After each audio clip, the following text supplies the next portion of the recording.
Okay, there goes the live button and all that.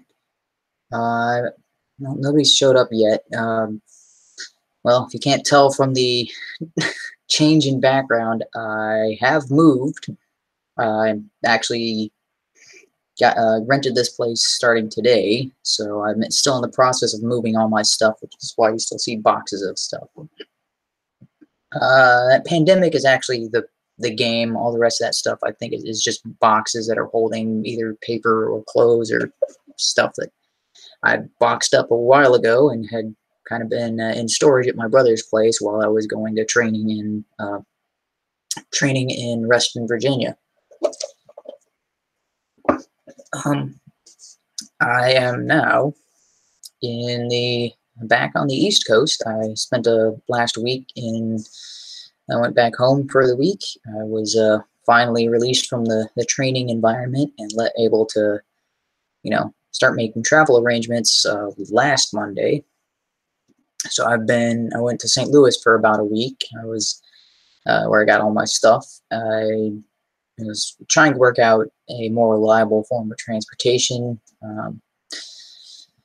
Baby steps, right? So at least I got a job that will. So job is going to be for 2 years. So the 2-year contract didn't include the time I spent in training. So all of that was just kind of on top of the 2 years. So actually as of today, Wednesday, April 10th, that's when the 2-year contract starts. Because I was actually supposed to start work today, but as I got into town yesterday, I didn't actually have a place to move into, so I stayed overnight at somebody's Airbnb. But yesterday, I actually got in town and got contacted by the person who's, I guess, my supervisor currently while I'm doing the in-processing into the new job. And they told me the company isn't ready for me yet. They still have background checks and paperwork for me to do. So this is a little awkward because it's kind of 3 degrees of separation. So I work for a company, and then that company subcontracted me out to another company, and then that company subcontracted me out to the place where I'm actually working here in Connecticut. So I have to do 3 different background checks as opposed to just the one. I had to do one for the parent company, one for the subcontracted company, and then now I have to do another one for the company that I'm working for here in Connecticut. It's goofy. You would think that they would just have one process for all of it, but no. So I did the original background check back in January, and then I had a follow-up one that I did. I got the paperwork and all that stuff sent in April here, or at the beginning of April. And then I get into town, and they said, "Oh, by the way, there's a 3rd background check that you need to do for new whole different process, whole different company, and all of that." So I was supposed to start today, but because so this is something that they assured me was not something that I could have done anything about. It was something on their end. They were supposed to have processed me through the system a week ago, but I didn't get my employee ID until Monday, this Monday. I was supposed to have all of that last Monday because they couldn't proceed with anything else until I had that employee ID, which was supposed to be in the system last week. It didn't get into the system until this week, so they couldn't proceed with any of the paperwork. They couldn't send me any forms. There's nothing they could do until that ID was generated in the system, which didn't happen until Monday. Then I was in transit from Monday and Tuesday. So they got a hold of me Tuesday evening and were like, "Yeah, by the way, you're supposed to start tomorrow, but we can't do anything. It's going to be a week to process all your information anyway. You don't." So apparently, I'm not actually starting till next Wednesday. It's a bit of a surprise to me because I would have thought that somebody would have contacted me prior, and that would have saved me some time or would have made it a lot easier to to travel here. Because it was to the point where I had like a day of rest or free time ish. I was on Saturday, and the rest of the time I was kind of bouncing around, uh, planning stuff out and trying to get into a position where I could actually because I was actually, when I was in St. Louis, I was planning on buying a car. So I spent, you know, spent a good amount of time planning that. Hang on a second, my phone is buzzing like crazy.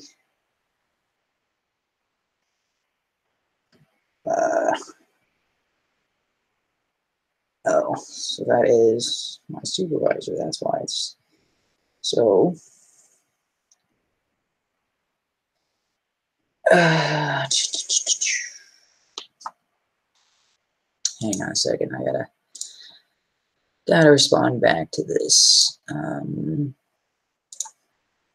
So where did I get that information from?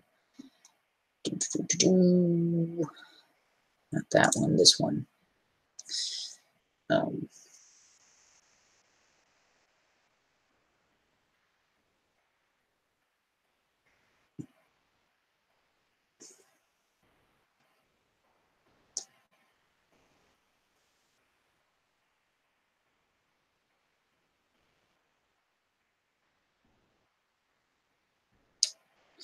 Yeah. Oh.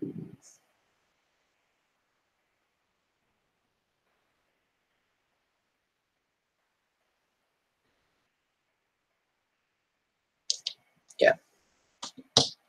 So even though my job doesn't so the job technically started today, and there's stuff that paperwork and all that I'm going to be filling out over the next few weeks, and also there's courses I'm going to be that they've sent me that I need to complete before I can actually start work.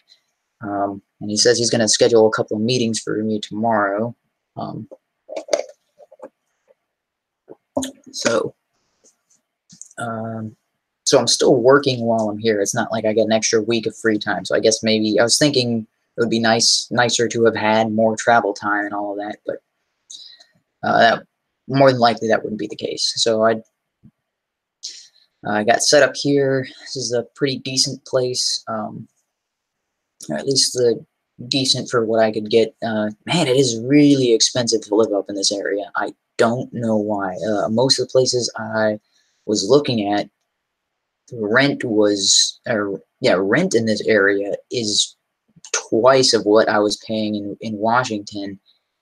And like, I mean, I don't know, some of these places I can understand, like they're really nice places, really fully furnished apartments and things like that. Yeah, so of course they can charge like $1,200 a month for those sorts of things. But there are absolute dumps that they're charging $700 a month for, and I visited a couple of, like, they look okay on the pictures or whatever, and you go and show up, you're like, this is $700 a month, and that's just the place, not including utilities. You are out of your mind.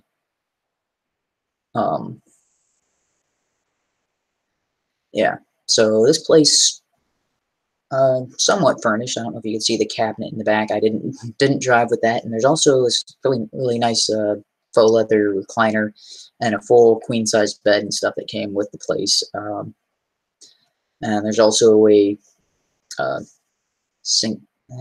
Would kind of show you the camera, but I know that makes most people nauseous. I'm terrible with camera, and I'm moving around.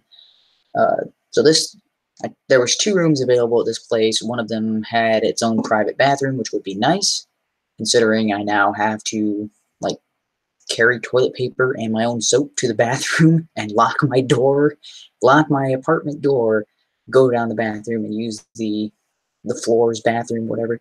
Got to take all my stuff with me and lock the door behind me for my apartment, and then go use the shower or use the bathroom, and then carry all my stuff back. It's a little goofy. I'd much rather have my own private bath, but this room is like twice the size of that other one, and much nicer overall. I've got these it's not laminate. I'm trying to think of what this is. It's kind of like linoleum, but not really. It's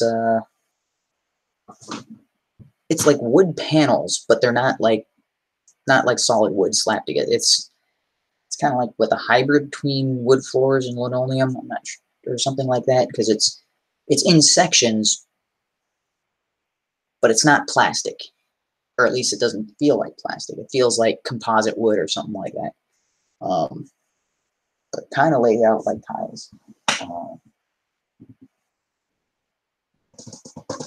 forget what that's called, because tiles are square or whatever, but this is in sections. Like there's pieces that are extremely long and pieces that, but it's all kind of like a wood composite, so it doesn't have that that rubbery plasticky feel. Anyway, much nicer floors, much nicer. Like the room is twice the size. It's the only apartment that was of it, or I think he said it was the only apartment in the place that has a sink and a counter space. He called it a kitchen, but there's no real stove or anything like that, so I don't know exactly how it counts as a kitchen, but it does come with a microwave. So that was the other thing. I was like, well, it's got a microwave, it's got its own, got my own sink, so I can, do something with meals. That doesn't have a stove, so I can't cook anything like that. But at least it's something. I could probably just I'm planning on getting just like a griddle or something like that, or a little press, like kind of like a George Foreman or something like that, kind of, where it's got the two griddles together. So that's something I could set up here in the kitchen area, or even like a toaster oven or something, or a pressure cooker or something along those lines, which is not something I could have done in the other places, because basically the other place was a bed and then a little bit of walkway and then the bathroom, and that was it.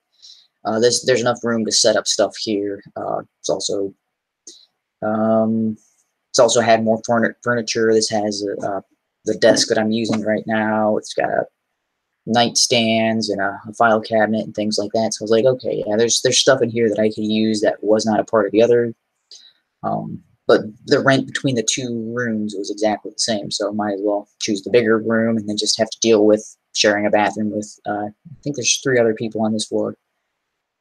So it's kind of an apartment, but this is a house that was converted into an apartment. So it's a little odd. It's not like an apartment as in like an apartment complex. It's an apartment as in this is the 3rd story of a house in a neighborhood, and all of the rooms were converted into their own individual apartments. Yeah, so it's weird. Let's see. Yeah, so that's the situation I'm in at the moment. But that's not, yeah. So I sent out the invite and stuff like that, or the link to this chat to a couple people. We'll see if anybody actually shows up. But topic well, if somebody does show up, there's a couple other things I wanted to touch on, but as there's nobody here at the moment, I'm just going to talk about the main topic, because I do want I want to make sure that I'm not crazy concerning the other thing, because the other thing I want to talk about is this thing has been going around news the past couple of days. I'm not quite sure because I've been in transit. I don't know how old the information is, and for some reason I'm seeing like weird lighting effects on my face. Sorry about the camera. So I don't know how long it's been in the news, but images, I gotta put air quotes, because this is the part that infuriates me. Images of a black hole. And people are looking at these images, and granted, they turned them into memes because it looks like the Eye of Sauron, and people are comparing it to donuts and things like that. It's a composite image created by NASA of a black hole. And using the term composite in this sense is stretching the term to its max. I really want to talk with somebody who knows about knows a little bit more about the science of this, or somebody who's at least familiar enough where I can explain the situation, because I want to make sure that I'm not crazy, because I read through the article and from NASA and from various sources just to double check, and I'm like, what the hell? People are looking at this and claiming it's a picture of a black hole, but by its very definition and according to NASA's own thing, it's not a picture of a black hole, and yet NASA calls it a picture of a black hole. But in the article that NASA wrote itself, they're like, yeah, you can't take a picture of a black hole. And I was like, yeah, that's exactly what saying for years. You cannot. It's by its own definition, it is unobservable. Unobservable because because observation from our senses is particles hitting something and bouncing back to us. A black hole, particles would go in and never come out. This image is frustrating because so many people are pointing to this and being like, oh, yep, that's a picture of a black hole. No, even by their own definition of what it is not a picture. It's a composite image based on radio telescopes. Now that's the other frustrating part about this. It's radio waves. This is not light waves. This is radio signals going towards that spot in space. And it's the information is not radio waves coming back. The information that's being detected is X-rays. And it's X-rays not at the black hole itself, but around the black hole. And this is the part that is, the whole thing screams to me hoax. And not just because, like, I'm looking for a reason to distrust NASA and all that sort of thing. Okay. A black hole would be a three-dimensional object. The image that NASA has released is a circle black hole with a ring of orange around it. Now, that's not a radio wave. That's not an X-ray. And also, why would that be the case? That three-dimensional object, it wouldn't have a 2D ring around it. You would have a black hole itself would be unobservable. But you would have light particles, because what they're saying is that there's a ring of light around the black hole from where energy is being pulled towards the black hole, but it's not gone into the black hole. And that's what they're detecting with these radio waves. But it's a three-dimensional object. The surface would have the same freaking effect. There wouldn't be a black spot. You would see the ring around it, but oh god, guess what? Just like the sun, you would see the ring and you would see light or something being emitted from the center itself as well, not just the ring around it. That's why this whole image is like, are you guys out of your mind? Who buys this stuff? Who looks at that picture and is like, oh, that's legitimate? No. As soon as I saw it, I'm like, dude, that's impossible to have an image, and they kept calling it a photo or an image. And then they go and read the article and like, oh, by the way, it was constructed, so it's not an image. It was constructed, and it's a visual interpretation of the data they got by sending radio waves at X-rays and the data that was sent, that they got in return. And it's a composite because it's not from one satellite or from one telescope. It's from multiple telescopes and multiple satellites, all pointing in our same direction and sending radio waves and getting the feedback and the information based on the X-rays. It's the whole image that they're like, oh, this is an image of a black hole. It's all BS, all crap. I just want to have somebody else look at this and whatever and give me their feedback and be like, am I crazy? Or like, am I wrong in some area of my analysis of this? Because the whole thing screams like, wow. Anybody who saw that and was like, oh, this is beautiful. It's good. All of these people who are commenting on it, it's like, oh, it's the greatest thing I've ever seen. I'm like, it's an artist rendition by NASA's own explanation. It's an artist rendition of the data they got back. Okay, and yet people are acting like it's computer. Avatar is the same kind of thing. It's an artist rendition of the concept.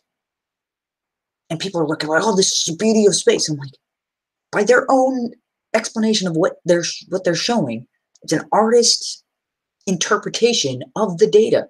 It's not the data itself. It's not an image. It's not a picture. And that's what they're calling it, a picture or a photograph. And then they're explaining, oh, by the way, not really. What? Like, why would you lead with that? Why would you? It's lies on top of lies, man. This level of deception is ridiculous. Just from what I'm seeing there. That's just my interpretation of it, and I'm, like I said, I've been traveling most of the day and moving my stuff in. I spent 2 hours just moving, taking the stuff from the car, and I'm on the 3rd floor. Yeah. Whew, that was rough. Carrying all the stuff that I have up to the 3rd floor. Yeah. Fun stuff. Okay. Yeah, just I would like somebody else's input on the image of a black hole. And I'm like, yeah, I'm not crazy, right? This is complete BS, and people are buying it hook, line, and sinker. They're not bothering to read the article. They're just looking at the headline of what NASA says it is, which NASA later on in the article admits, oh, by the way, we kind of lied in order to get you to look at the thing. That's not really what it is. The other thing is, why? Why would it possibly be a ring that it wouldn't be a ring like that? You wouldn't see this hollowed out center and just light emitting from the side. Because it's a 3-dimensional object in space, there would also be something in the middle. Like, you can't see the black hole, because just like my fist, right? So what they're doing is, okay, they're looking at the area. I mean, maybe I can find a circular-ish object. I'll make this a little easier.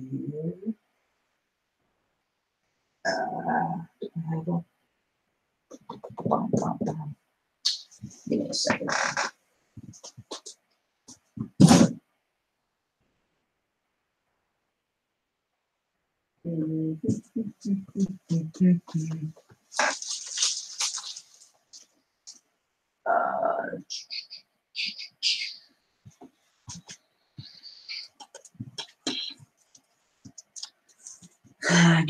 Yeah, I'll be right back.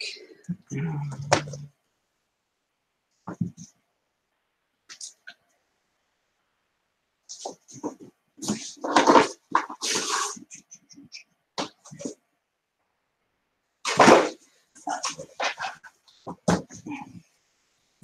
right. This will work for demonstration purposes. Okay, so it's not exactly round. It's a little cart stress reliever or something like that. I don't remember where it's from. So not exactly round, but the concept should apply. So imagine this is the black hole, or the image of it, and then I'm drawing, like, you trace around it, whatever. So the NASA image would basically be like my fingers around it, right?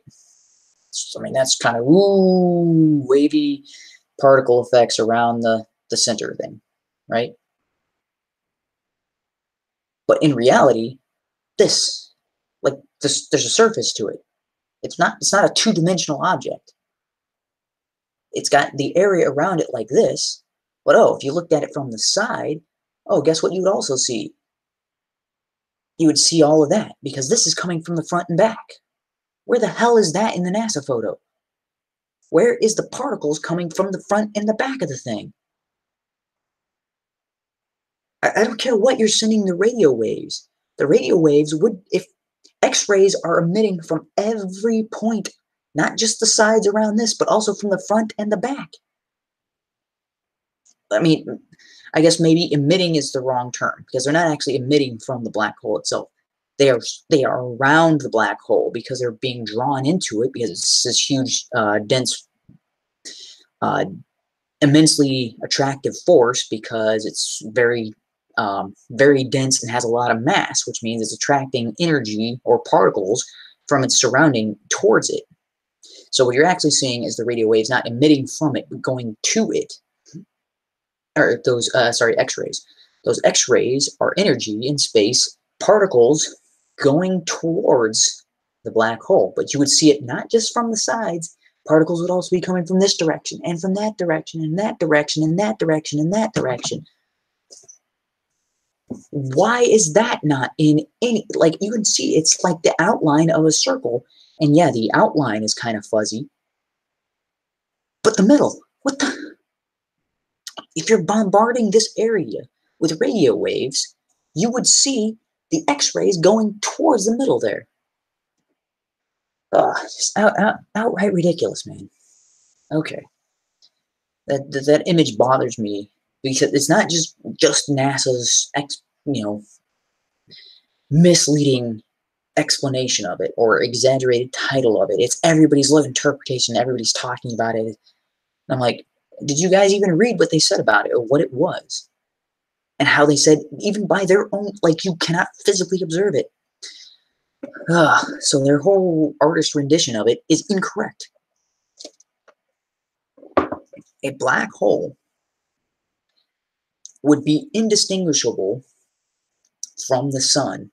Like the sun, well, granted, that theoretically, the center of a sun, not the center of our sun in our solar system, could be a black hole. Because all of that energy is around it, not pulled into it yet. But it would look exactly like that. You couldn't detect the black hole in the middle. So it would just be this huge space of very dense, very heavy matter that is pulling light or pulling energy into it. But the stuff that is outside of that event horizon can escape. It would look like a glowing ball of light, and you couldn't detect if the center was there. And that's why this whole thing just reads bogus to me. Yeah.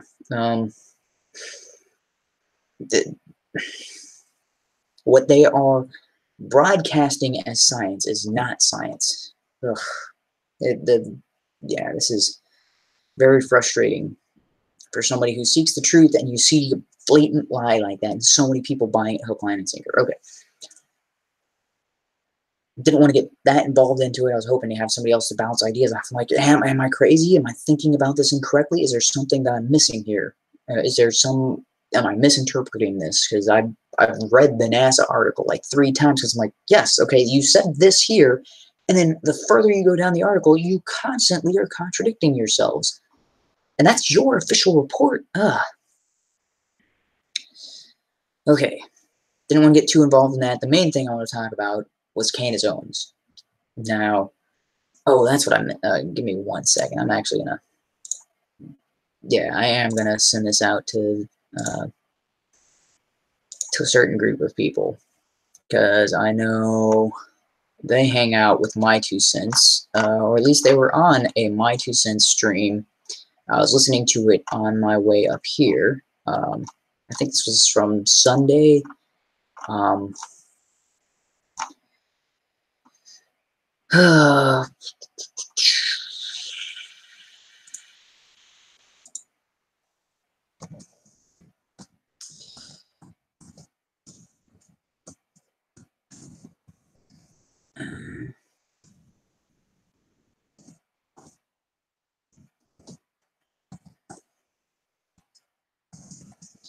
Yeah, sorry about this. Typing is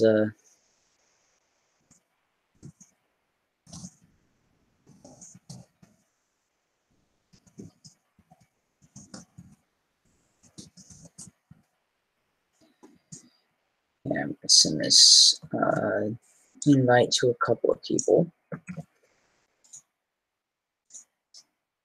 because they were talking about this on the Sunday stream, and I generally like My Two Cents. I've had a recent beef with a dark conservatarian or whatever he calls himself, a dark con or something stupid like that. Yeah, I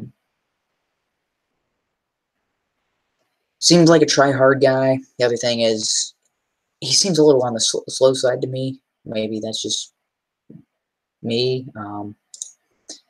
Seems a little on the slow side. What was that? Somebody just responded back, or I got some kind of little. No.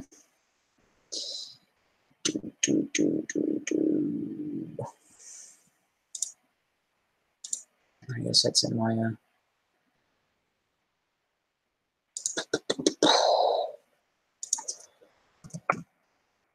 And my 2 cents, I have been on a stream with him and the Dark Conservatarian before. So I guess I should say,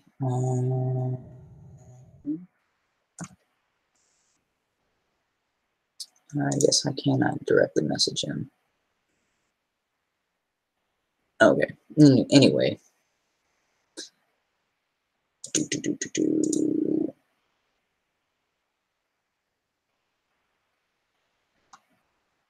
Yeah, okay.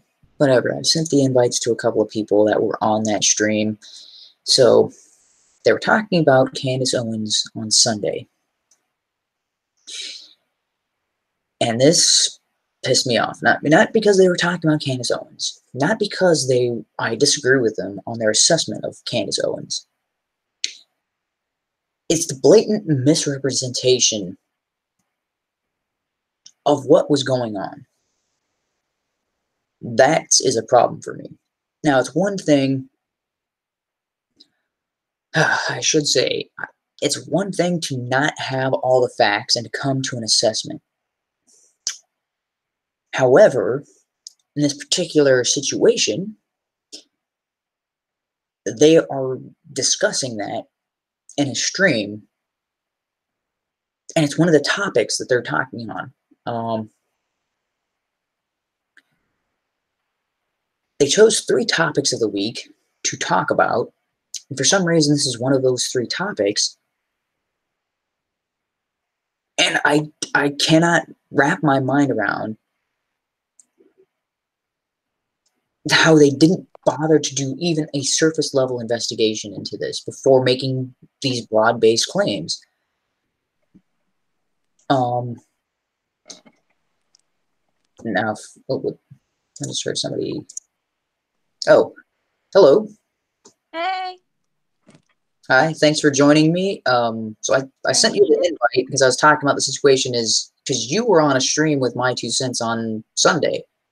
Yes. Okay. So I'm not sure how familiar you are with Candace Owens or what was being discussed in that particular stream. I have a bit of an idea. You'll have to refresh me because my brain does not go back that far right now.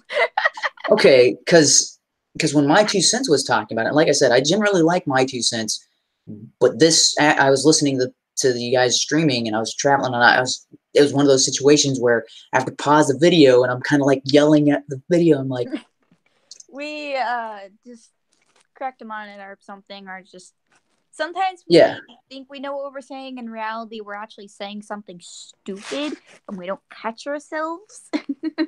Well, and that's one thing I like about the Cap community. We all eventually catch ourselves with someone calling us out. Yeah, so I'm kind of calling you guys out, and because I mean I had more information, and I was like, okay, so there's certain things that they're saying based on a lack of information. What everyone else was doing, to be honest, though, like I'm not citing anywhere on it really because I don't have any information to really go off of.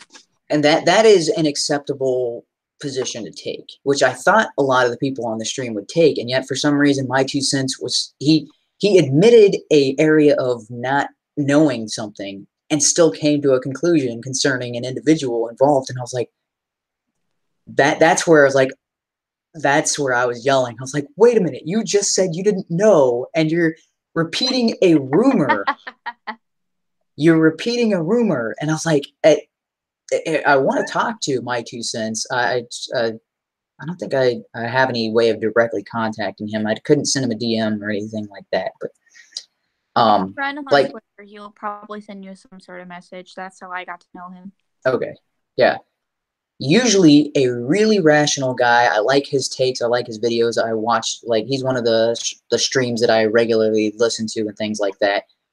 But when he's saying, I don't know the situation, and yet he then goes on to repeat something that is a rumor, I was like, that's exactly what CNN does. That's exactly what all these mainstream media, they don't know the story, and yet they're repeating what they've heard from other places without investigating it themselves. I'm like, that's why I cut ties with Worski and with some black guy and Blair White, because they all did that. And for some reason it was... guy. That's his screen name. It's Derek. Oh, okay, well, he says it's... he goes by his fake name is Derek Blackman, but Blackman's not the real last name. But his YouTube moniker is some black guy. I used to be one of his subscribers on Patreon, and I've been on a couple of his hangout streams with his Patreon subscribers and stuff like that. One thing I'll say is that I've definitely seen this personally myself, to where it's really easy if someone you really know or someone you think you would really trust with some stuff tells you something, you think that you should believe it and whatnot, whether it's really true or not. And I've done that quite a few times. But the thing is that if I've never personally did the information myself or seen the proof of what their claim is saying, I mostly just say I try at least looking at both sides with it, and I'm not going to claim on one thing or the other just because I haven't looked at the facts myself or have been presented with the facts for whatever room you're talking about. So yeah. And I can't really blame anyone for that, because I've done the same, and I think we all just believe whatever our friends have kind of said. Oh, that's a bad place to be, because I'm like, it's making me it's making me question whether I'm like, okay, because I listen to Matt Christensen and Rebecca, I don't remember her last name, but the Beauty and the Beta podcast pretty regularly. They seem to be on the ball, and I'm like, well, how much of the stuff that they're reporting on in their show is kind of the same thing, where they're just repeating what other people are telling them? How thorough is the investigation?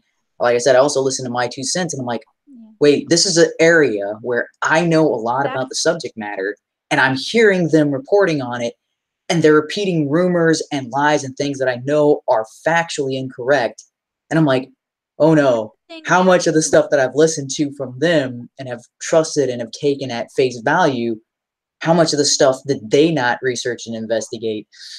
Here's also the thing to keep in mind is the fact that with his live streams are very chill. I don't know how much research he does before he talks into those subjects and whatnot. So I think that he does do research in a lot of stuff he does, but in live streams he doesn't present a lot of them because they're a lot more chiller live streams, which is why I wish he would do more of the 2 Day with 2 Cents episode ones, because he can actually edit, show all the evidence right in front of him or whatever. But I think that he does generally do his research. It's just in those kind of streams he doesn't. Gotcha. Not that he can't. It's more of a casual based stream.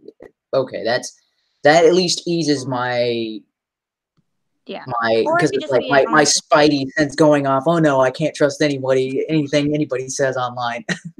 Or it could just be an honest mistake. I'm hoping it's an honest mistake. I'm not going to claim as if 2 Cents was right in whatever he said or not. Okay. I would just hope that when presented with the information, so I'm actually going to send. I don't have the ability to direct message him, and I'm not sure. You're going to call him out. Yeah, you have no way to actually talk to him beforehand. That's great. Now I can. Yeah, so I am following him, but I think he needs to follow me back in order for me to DM him. I can get you contact with him. Yeah. So. Yeah. I was thinking I could just send him a tweet. Yeah, because I know I've talked to him in the past, but I think it was always through somebody else. Yeah, so I can get you a group chat with him. But I don't know if he's available at the moment, and that's perfectly fine if he's not. It's just okay. So I do hope that somehow the information gets to him, because I do have more insight on the facts of the case concerning this. Because you guys in the stream discussion, he, as well as some of the other people on the call, started calling Candace Owens a fake conservative, and I'm like, that's a pretty bold statement to make without much evidence behind it. It may very well be the case that she is a fraud, but she's doing a really good job of hiding it if she is. I think, if I remember correctly, the evidence that he was saying was that she was at one point a Democrat that was doxing people with her website and whatnot, and completely switched to another thing without really much other stuff. And then she was I think I remember one of them said that she had said at one point that she like Nazi that Hitler was okay or something like. I can't remember. Okay, that's the whole the reason I'm doing a stream tonight, or whatever, because I'm talking because she was before Congress talking about that, and one of the Democrats played that video clip, and she put him through the ringer. It was amazing. One of the, like, I don't know if you've seen if you've been on Twitter, but like Nick Monroe's talking about this, Mark Cernovich is talking about this, how she put Ted Lieu, is it Lieu in his Lee? It's Lieu.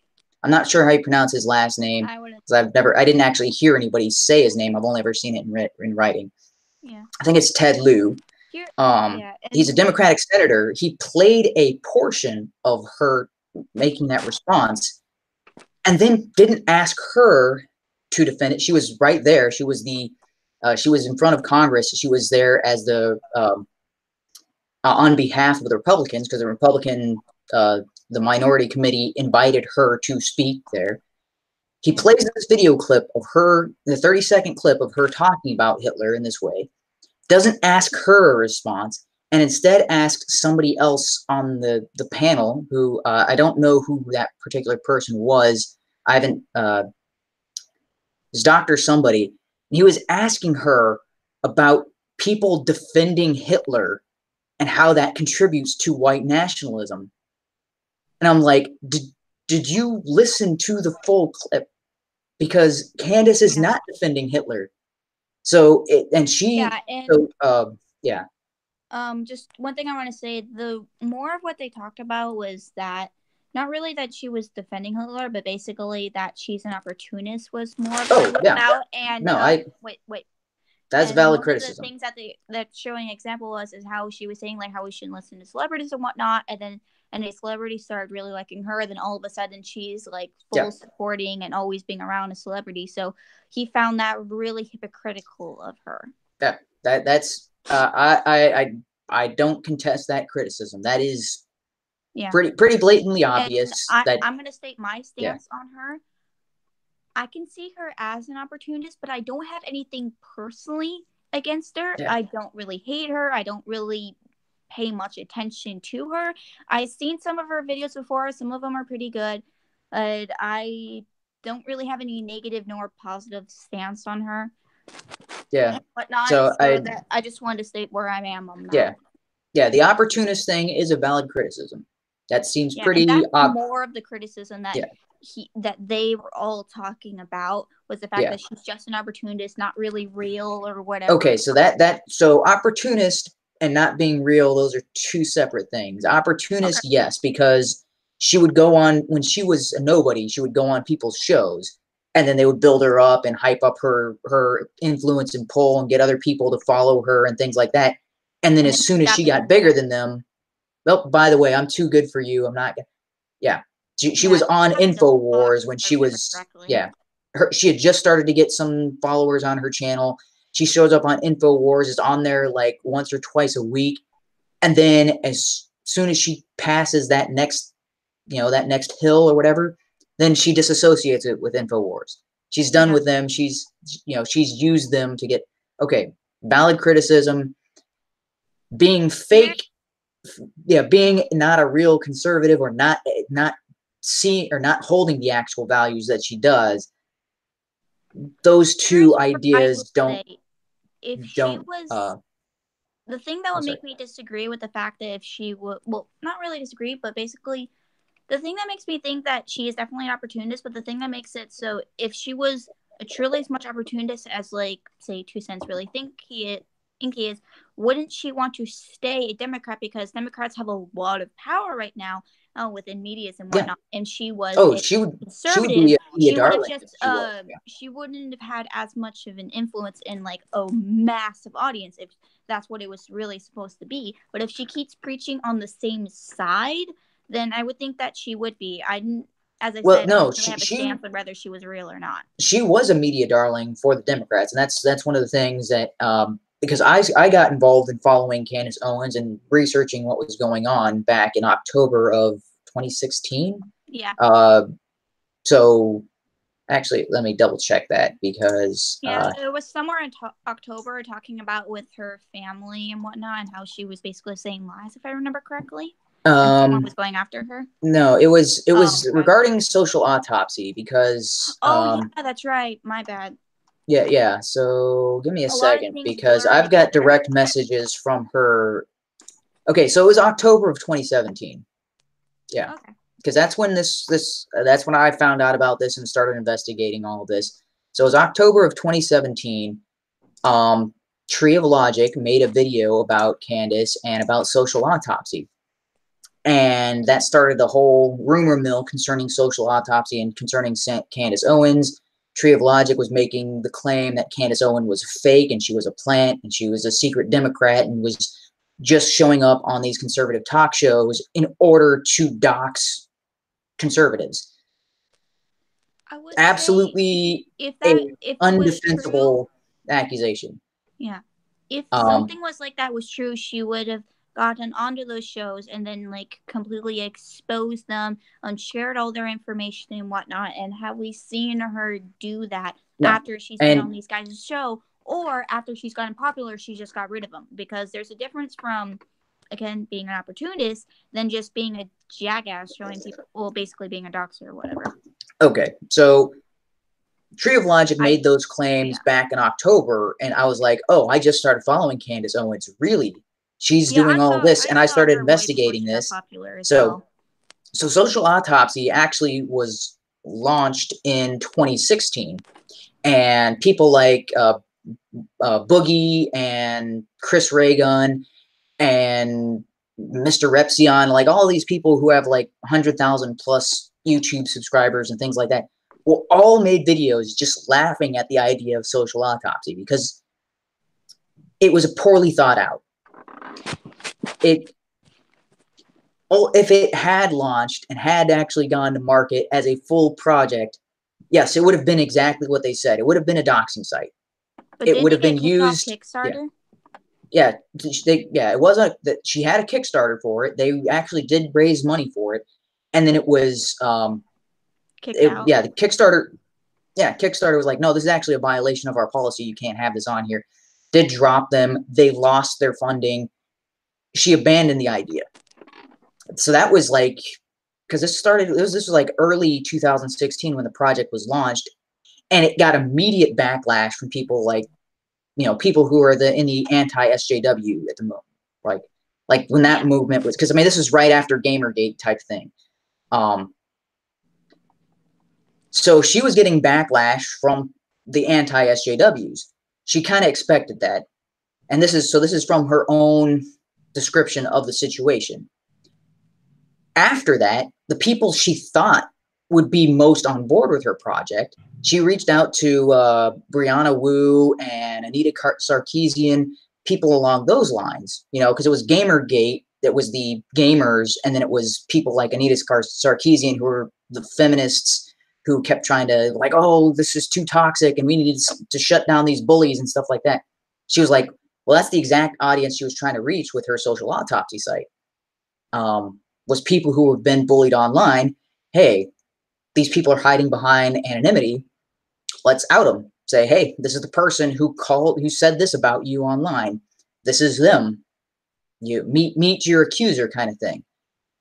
Seems it was naive in concept. I don't have I can understand why she wanted to do this, because sometimes it's like, oh, you're only big brave man hiding behind it, but it wasn't planned out very well. It's like, oh, you're a big brave guy online. Yeah, catch me outside. How about that? Right? It's like, oh, I don't think she really understood the internet, because people who are like trolls or bullies online, they do it behind the screen because they think that they can do it, but also if you those same people wouldn't do them in real life. Candace Owens technologically retarded based on her statements concerning her own website and the conversation I had. How would she even start her own website when she barely understands? No, she didn't build the website. She had the idea and she hired someone else to build it. So it happens all the time. Yeah. Okay. Yeah, she is not a coder. I'm gonna So be right I guess back. I got to I'm clarify. cooking pasta, so I'm gonna be right back. Yeah, I'll so be I'm back. going to clarify. Yeah, for those who are new to the stream, I am a computer programmer by trade. That's what I do for a living.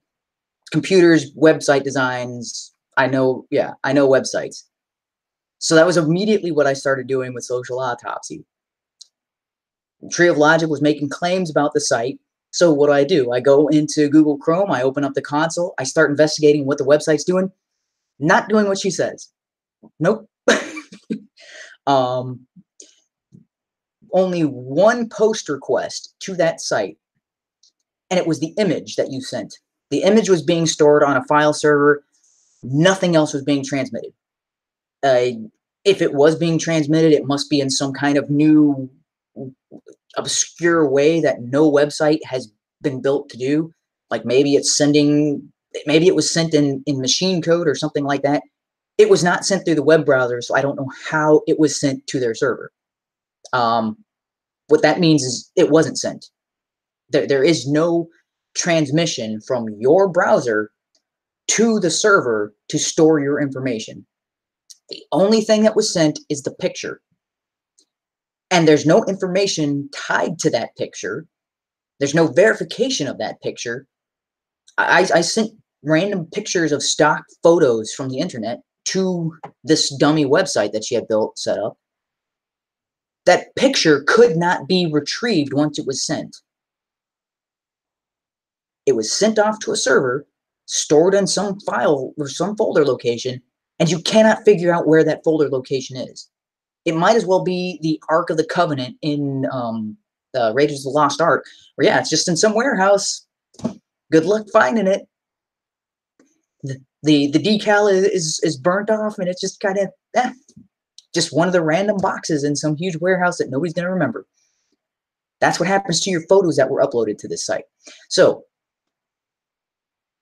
what the Social Autopsy site was, or at least the public-facing one, I should always clarify, the public-facing one didn't work.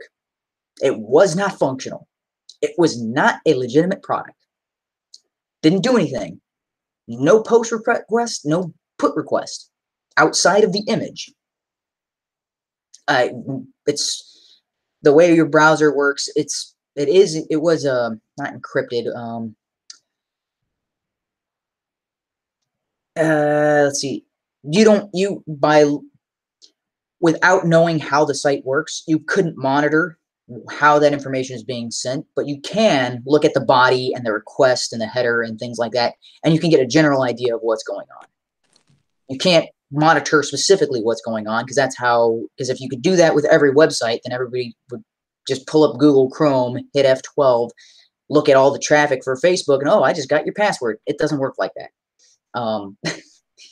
But you can look at what is being sent and what is being received and kind of figure out, oh, they just contacted Facebook, they sent in a password and a login credentials, they got back a response that they were able to log in. But what that information is, that's hidden from you on the browser side. On the server side, where that information is being sent, all that's being processed there, so it's done in that way, so you cannot steal other people's information and log in as them. Yeah. Anyway, so the Social Autopsy, Social Autopsy, the public-facing site, I got to specify, the public-facing site didn't work. No real information was being stored, no information was being saved. It wasn't being sent across the network, so it couldn't have been saved. And yet Tree of Logic was making claims that, oh, my name is in that database, my name and my picture is in that database. I'm like, how? You can't possibly know that. Based on how this site is set up, because I spent like a day and a half looking into this site and how it was working. I'm like, no, I created like 13 different submissions to the site. None of that information was available to retrieve. You couldn't bring it back. I'm like, I'm the one who submitted. I should be able to find that information. It's not there. It goes nowhere. It either goes to limbo. So that's what the images are sent to limbo. They're sent to a random file location. Good luck finding that file location, because you don't know what it is on the server, so you can't find it. Now, and it doesn't store any of the other information you entered. So it's not going to some database because it's not being sent over the network. The site didn't work. And when she called it a splash page, I'm like, yeah, I would have called it the same thing because it's not functional. Like I built my own website. I was working on my own social media site called Funfair. What is up there right now? It's a splash page. It doesn't do anything. It's just links to different pages that give you an idea of what the site would actually be like when it was fully functional, when it was built and running. None of the functional code is on the public facing site. It's just a placeholder web page. Some of the buttons will redirect you to other pages. None of it actually works. You can't submit anything. You can't actually log in. You can't submit you can't register. All of that is placeholder stuff. And I'm like, that's what Social Autopsy was. It's a placeholder website while they develop an actual website. So Tree of Logic's claim that, oh, my information is on there and she's going to try to dox me. I'm like, well, the only way you could possibly know that your information was on that site is if you sent it, you moron. You put your name in there, you put your photo in there, and just hit save, and you thought it was saved on the Social Autopsy site. And I'm like, no, it wasn't. The image is probably saved on a server somewhere, because all of that can be set up. I don't know if you've dealt with any of these, Mag, if you've dealt with any of these websites where they build it for you. Like these basically cookie cutter websites. You set up the basic layout. I know what they are. Yeah, I know what they are. It automatically create a system that will send you an email when you do some specific action. Like, oh, you registered for an account. Okay, send you an email for verification. All of that is pre-built. Oh, you uploaded a file. Okay, we'll store it somewhere for you. All of that is a couple of button clicks on a wizard for one of these website creators. The functionality behind Social Autopsy would have taken somebody who actually knows about website design to go in and do that. Would they even pay people to do that if it didn't even work? Well, because that's how you set things up to start with. So my cousin is a graphics designer. He does that. He goes and creates the splash page, makes a good-looking website that doesn't work. And he's actually the one who did the majority of my Funfair site. If he knows basic coding and stuff like that, and HTML and stuff like that. If he had to design a database, he wouldn't know where to start. If he had to design a interface between the website and your database, nope, that's not his area of expertise. That's what I do. That's what I do for a living. I do full stack. So database, web tier, application, presentation layer. That's the full thing all the way through. The website itself, presentation layer. That's it. The functional side of that is on the web server and on the application itself. That's and then the database is a whole nother animal, because they're all kind of interrelated, but the database is usually so okay, I'm trying to think of it. Yeah, it's usually in 4 tiers or whatever. There's 4 tiers for every application. The database is the one that is most distinct from the other 3, because you can actually use mostly Java for your application. So yeah, Tomcat is actually written in Java. Let's see what JavaScript is not Java, but JavaScript does use a lot of Java, as far as like jQuery is a Java thing, as a Java query, or JSON is a Java. What was it called? No, that's JavaScript object notation. Trying to think of Ajax. Ajax is JavaScript, not JavaScript, but Java. Man, I wish they wouldn't name it JavaScript, because it's actually ECMAScript. Anyway, yeah, Tomcat is written in Java. Java is Java. You can build an application in Java, and there are a lot of interfaces with your actual website that are Java. So Java's kind of all throughout the whole thing, but when it comes to your actual database, usually you're talking about Oracle or Microsoft SQL or MySQL or Mongo or something like that. So no Java involved in those. Database is its own separate animal. Sorry. Anyway. Went on a tangent? Yeah, I went on a tangent about computer programming. So anyway, presentation layer is probably the easiest of all of them. Presentation layer, then web tier. Then it would go application tier and database as far as complication, because if your database is built incorrectly, your entire thing will be useless. So that was one of the things that a lot of people in my training course were struggling with, was database. I'm like, that's my bread and butter. I've been doing that for what, eight years at least. Anyway, so the presentation layer, almost anybody can do that because that's mostly HTML, a little bit of JavaScript, a lot. That's why these websites exist that build websites for you, because all of that is cookie cutter stuff. It's pretty basic, doesn't take much intelligence. Good luck designing a wizard to build you a Java application. Doesn't exist. If it did, it'd put me out of job. Okay. A question. Mm-hmm. Would you mind if I sent this link over to 2 Cents to see if he can join and defend himself? He wants to talk about this. Okay, so the whole social autopsy site didn't work. Claims made by Tree of Logic about the site, completely incorrect. I mean, I went through every single one of the claims that she made about Candace Owens and about the website, and I'm like, no, did you even do a basic level of research on this? Because everything that you're claiming about what the site is and what it does is incorrect. So she claimed that her information was on there, and I'm like, well, the only way you would know that is if you submitted the information, because the site doesn't work. So you can't pull up your information on the site as it is. No matter what you do, you could have a web crawler that goes through every page that is accessible for that web page, and your information would never show up. Now, they did have web crawlers go through the site as it was, and they did pull up a list of names that were on that site. And it was about 105 or maybe 150, somewhere in that range.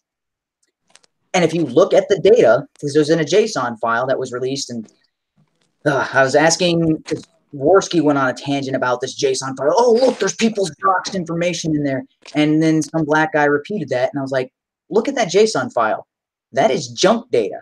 That is somebody's name, a picture, and then random text about Beyonce and about Kim Kardashian and about Kanye West. That's that's not doxing. That's not legitimate data.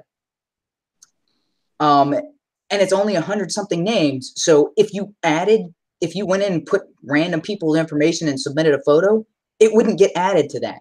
That was a static data set. It's junk data. It's data put into a site so that way they can test the various features and make sure everything's working. It's not legitimate data. It's something that they would just use for testing purposes. Hey, does this page work? Can I get this image to display? Okay. And when they actually convert it to a real site, all of that data is wiped, and they put actual data in the site. That's just placeholder junk data. But yet, Worski and all these people were claiming, oh, this is the doxing site. Look, they've doxed these information. And every single one of them was sending links to Kiwi Farms. Kiwi Farms is a notorious doxing site. Not one of them denounced Kiwi Farms. All of them were saying, oh, social autopsy is so terrible. It's a doxing site. Kiwi Farms is showing that it's a doxing site. I'm like, you guys are out of your minds. Kiwi Farms has people's names, addresses, phone numbers. In some places they had birth dates. In some places they had multiple addresses, like their history of movement. And I'm like, Kiwi Farms is the doxing site, you idiots. You are linking people to the actual site that has the doxing information. I thought I was in clown world. I'm like, what? You guys are sending links to a site that has people's private information, all the while decrying a site that has no private information. It has people's names and images, and you could find those names and images on Facebook because they're publicly available saying, this is my name, here's a picture of me. That's not doxing. If somebody has, like, that's like saying, oh, here's a link to somebody's YouTube channel, I just doxed them. What? They're making that information public. You can't dox public information. However, if you take their name and photo and you put it with an address, that becomes dox. That's doxing information, because you're like, that's not information this person made publicly available. What they made publicly available is their YouTube name or their Facebook name and their picture. You can't find their address on Facebook unless you're in their friends list or whatever, or unless they've made that information public, which if they did make that public, that's kind of on them. But when you've got addresses, places where they work, if you've got phone numbers, if you get birth dates for some of these people, that is doxing. That's where you get into PPI, personally identifiable information. A name and a photo, okay, good luck finding them in a phone book. If the name is Stephanie Peterson, in just your state, Stephanie Peterson is going to come up with a list of the phone book. You're going to come up with like 100 to 300 names or something like that of people named Stephanie Peterson. Which one of these phone numbers belongs to the person with this Facebook name and that image? How the hell are you supposed to know? It's, and that would just be one random name. If you're talking about countrywide, there are thousands of people that share the same name, and you're like, well, this person on this person's whose information I got from Social Autopsy, they could either be in Maine, or they could be in California, or they could be New York, or they could be Colorado. That's not doxing. Yeah. As soon as you associate this name, this image, something private, that's where it becomes doxing. Like their birth date. Okay, there's only one person with that name, that image, and that birth date. Only one person. Yeah. Yeah. It's going to be it narrows down how many people share these information. Like the more information you provide, the easier it is to narrow down that specific person. Anyway, so all of these people who are bashing numbers is really not a fucking good thing. Yeah. Taking people's information like that. Yeah. So all these people who are bashing Candace Owens, yes, she went on Rubin Report. She went on various places talking about how the Social Autopsy was misguided. It was a false step. It was something that seemed good at the time, but it was built on naive intentions. And she was like, oh, yeah, that would have been bad. That would have been terrible if it had actually seen the light of day as a real product, because it would have been a doxing site. It would have been a site where people's private information was released publicly, and that was the entire purpose of the site.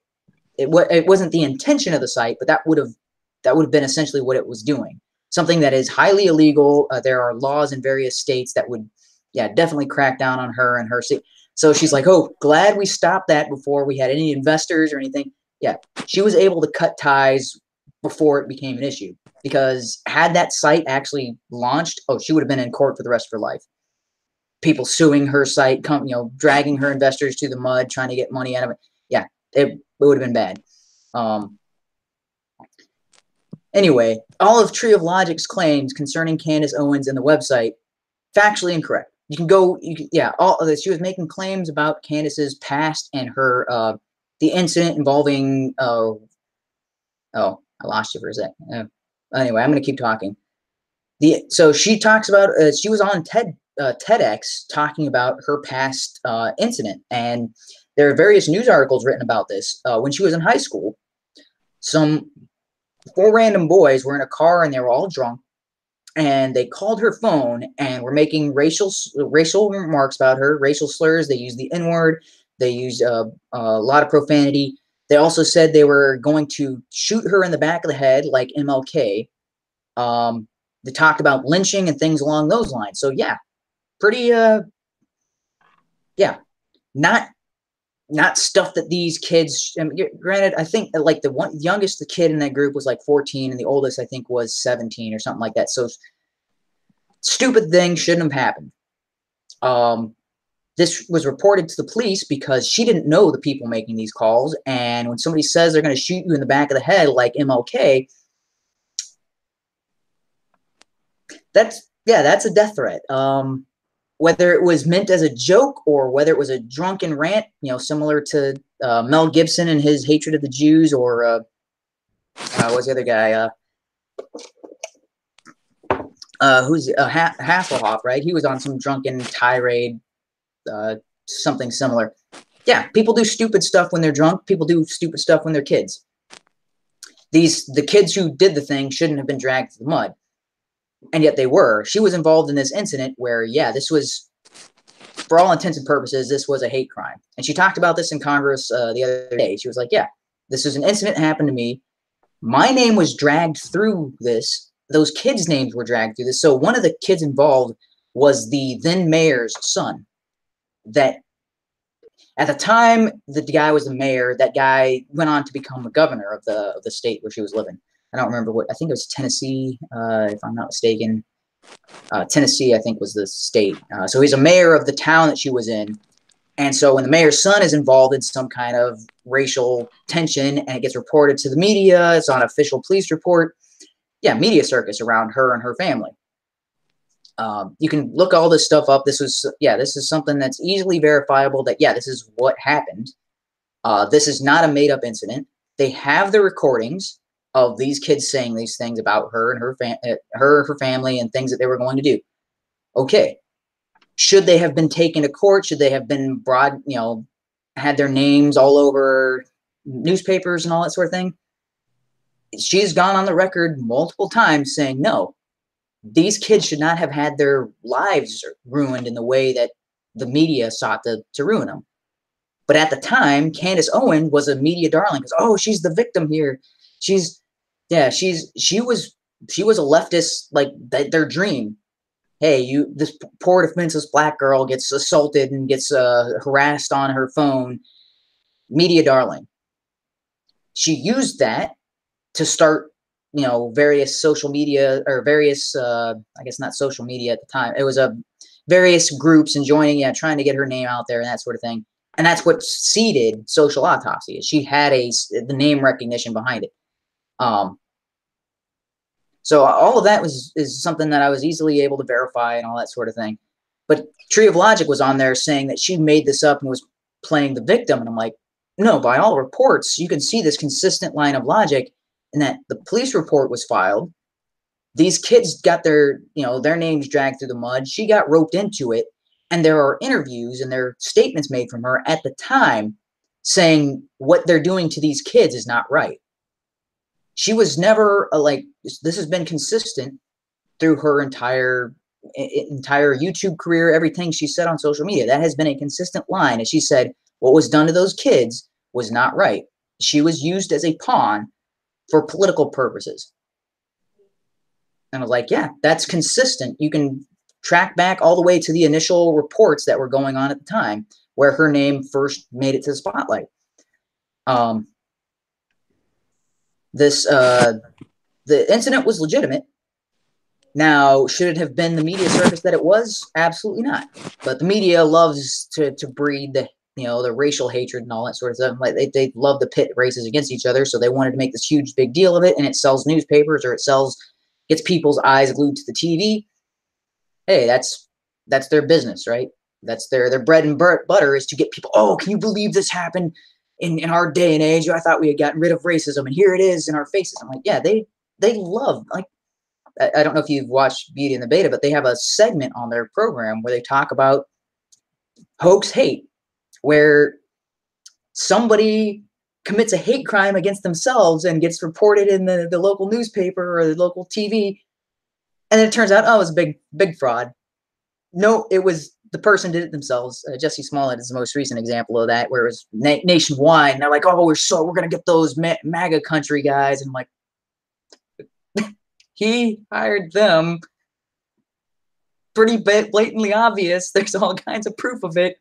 It's a hoax. And yet the media is still circling around that. And actually a lot of them, after the charges were dropped, a lot of them are still like, oh, he's innocent. He didn't perpetrate all that. It's not a hoax. Hey, I'm like, you guys are out of your minds. Anyway, so the media love that sort of thing. Okay.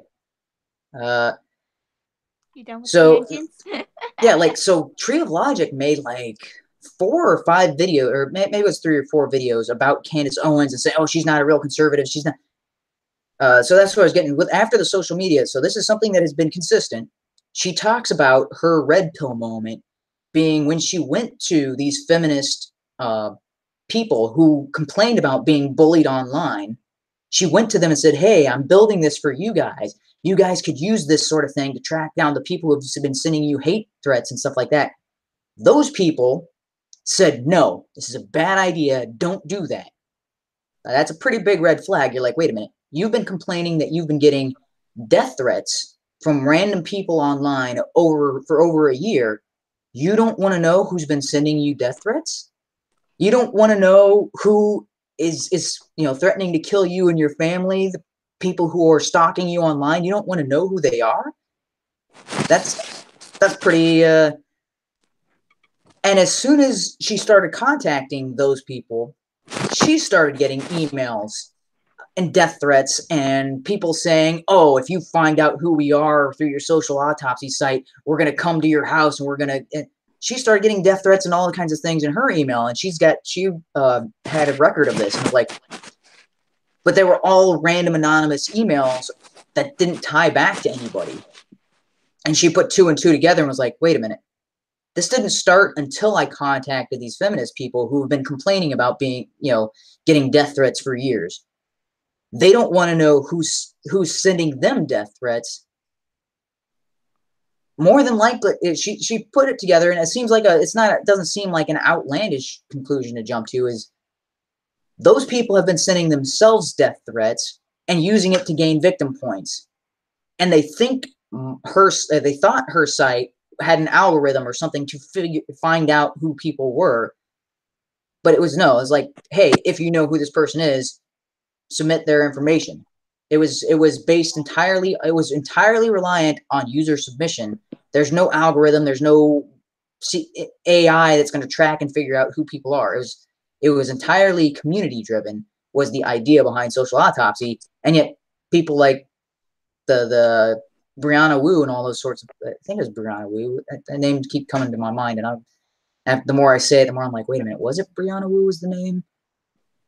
Because didn't she was like a video game journalist or something like that, and she got famous by claiming victim points. Like, oh, the Gamergate people are making death threats about me because I'm a woman in gaming or something. Some stupid, ridiculous claim. Brianna Wu keeps coming to mind, but maybe that's not the right name. I know Anita Sarkeesian was one of those people making claims like that. But it wasn't until Candace reached out to them that Candace started getting similar death threats and things like that. And she's like, okay, these people don't want their attackers found out because there is no real attacker. It's them sending stuff to themselves as hoax hate. They are now sending me threats, trying to get me to back down from social autopsy. And she's been consistent on that for years, talking about that was the moment when she was like, wait a minute. I expected the anti-SJW people to be on my case about this. I didn't expect the people I was building this site to ridicule me and tell me this is a bad idea and make threats against me and stuff like that. So that's when she started looking at this, because this is like I said, this has been pretty consistent as far as her narrative and her story of how things occurred. And this goes back as far as her TEDx talk, where she's talking about these particular incidents and be like, wait a minute, something's not right here.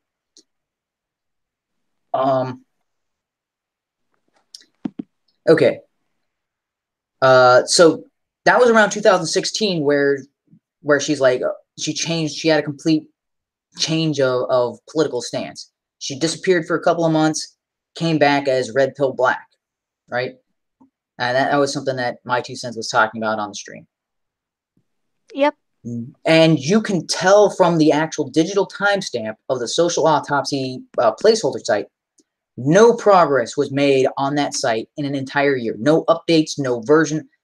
2016, all development, all everything stopped on the public-facing website.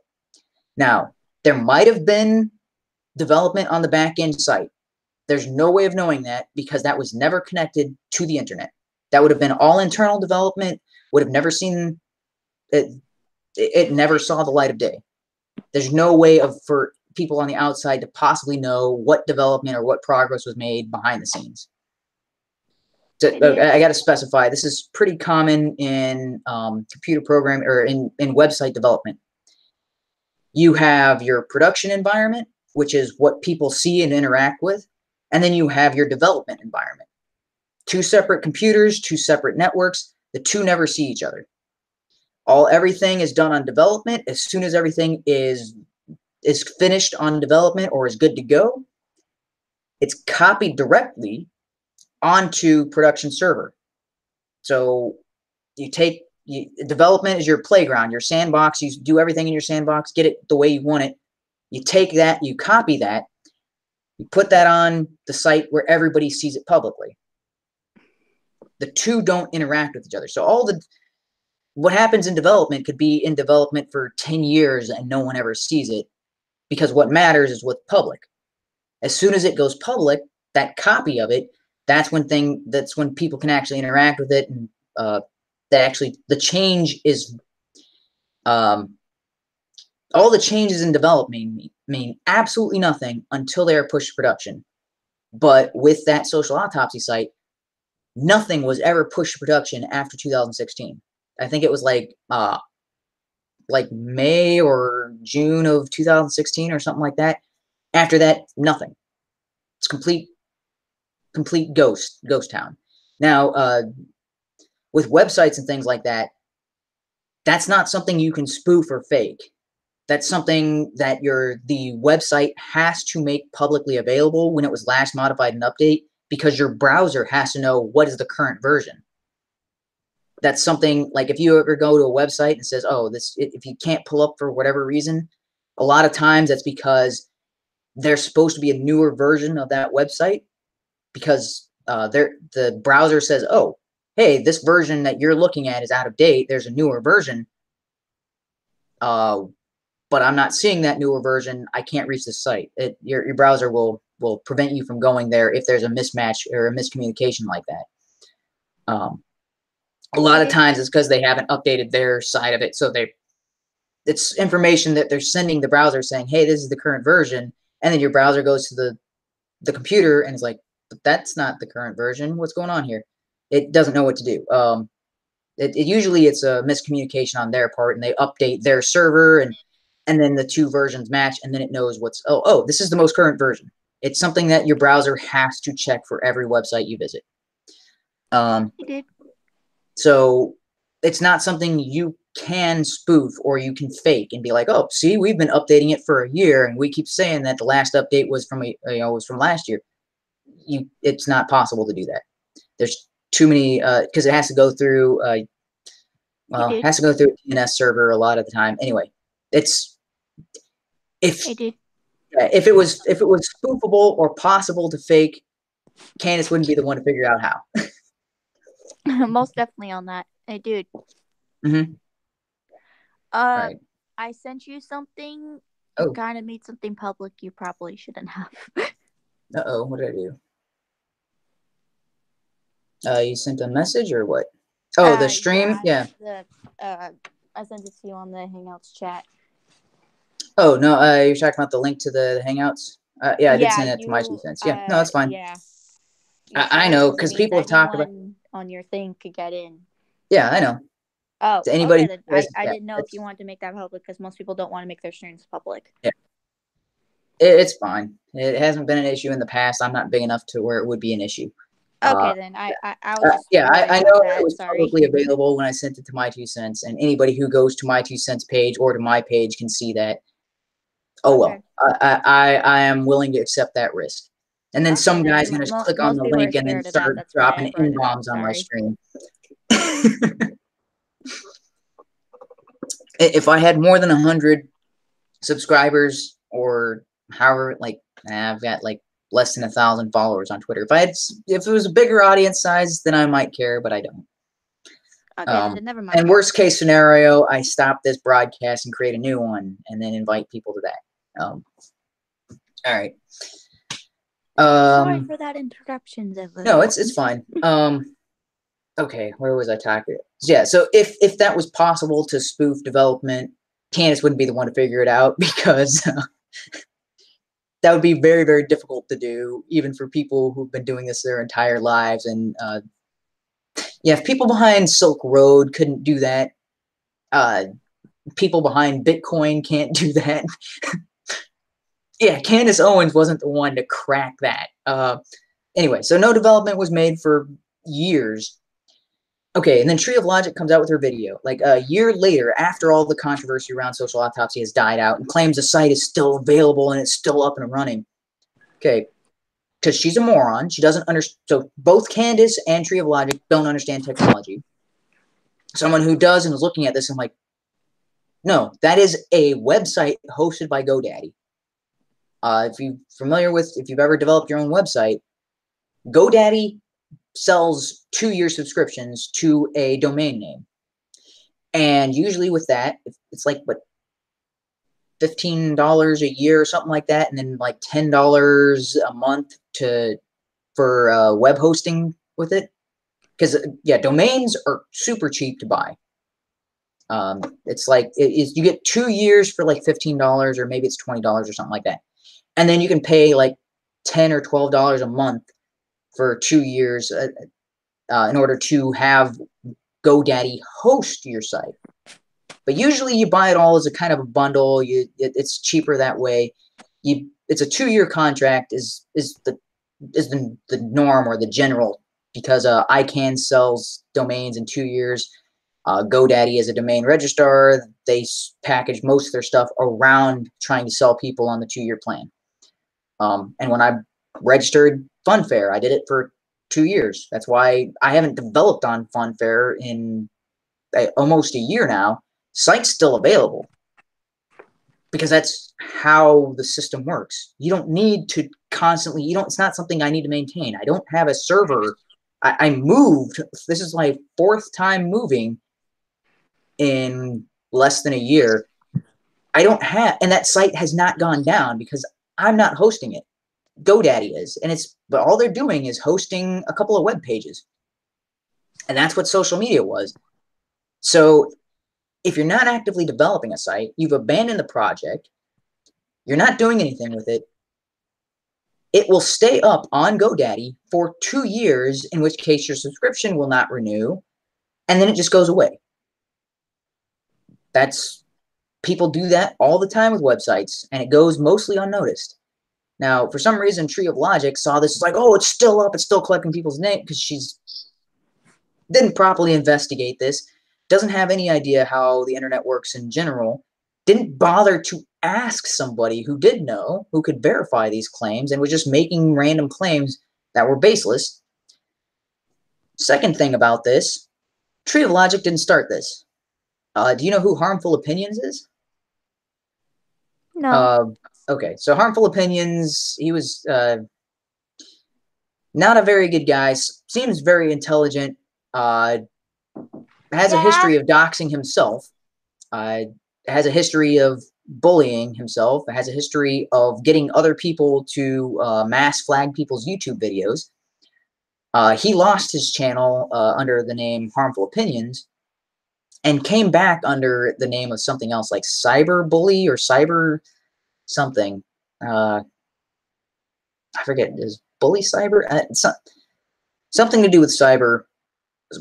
It's the same person because he's got a link to the Harmful Opinions channel. So Harmful Opinions is like a pink brain with blue fire around it. The other thing is like a red mask with blue flame around it. So it's the same person, same voice. They link to each other's media. It's the same guy. This was his alternative channel because his Harmful Opinions YouTube channel got shut down, so he started a second one under this other name, Cyber something, or something Cyber, I don't remember which. It's been too long since I looked into this. He had a video out an entire month and a half before Tree of Logic did anything, talking about Candace Owens, how the site was still up, and he's a little more intelligent, so he knew a little bit more about what was going on. if I remember correctly, nothing he said in his video was factually incorrect concerning the site, because he was talking about what he was basically just saying, hey, this site is still up. Here's an original controversy about the site. He didn't make any claims about his information being on the site, because that was what Tree of Logic jumped on and built up all this hype around.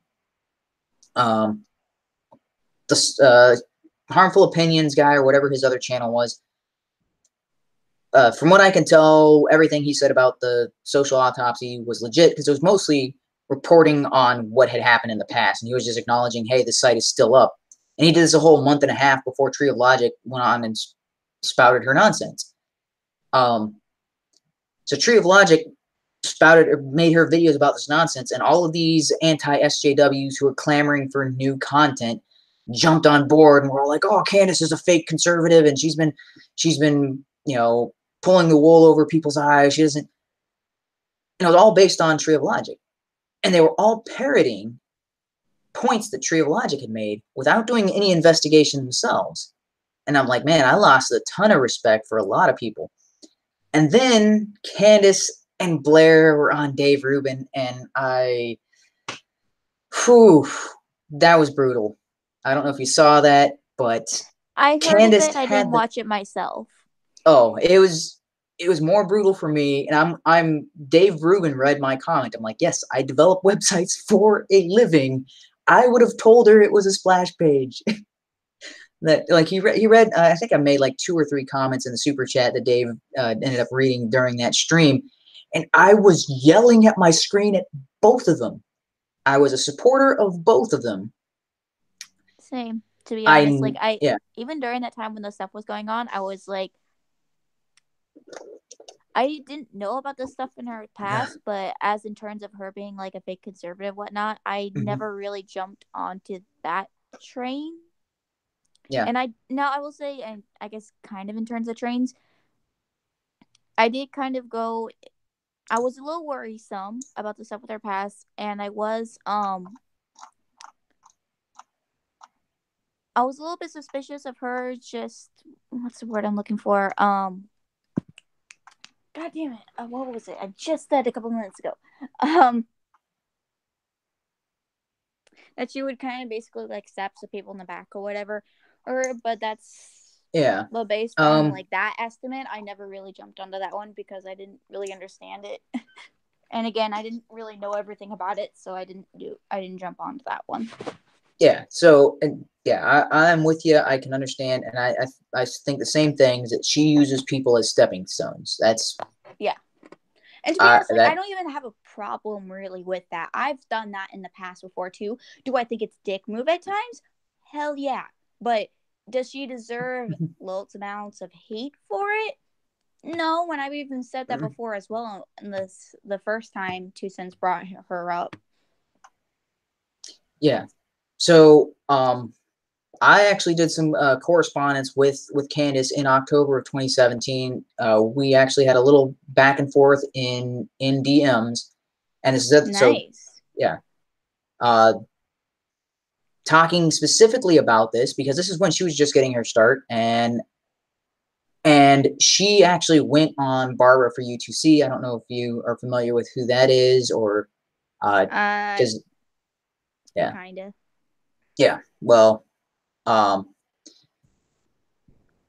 anyway, I'm a big fan of Barbara. Not anything new. I've talked about it several times on the channel. Anyway, so Barbara actually took and this just further cemented my fandom of Barbara as far as her being rational and critical. She heard something, and it was coming from people like Worski was her friend, some black guy is her friend. They've done videos together. They've done collabs. They hung out like outside of YouTube. They've gone to the VidCon and stuff. They were reporting on this, and rather than just taking their opinions at face value and repeating it, she went to the source and was actually asking Candace questions, and got an interview with Candace at the time when all this controversy was going on.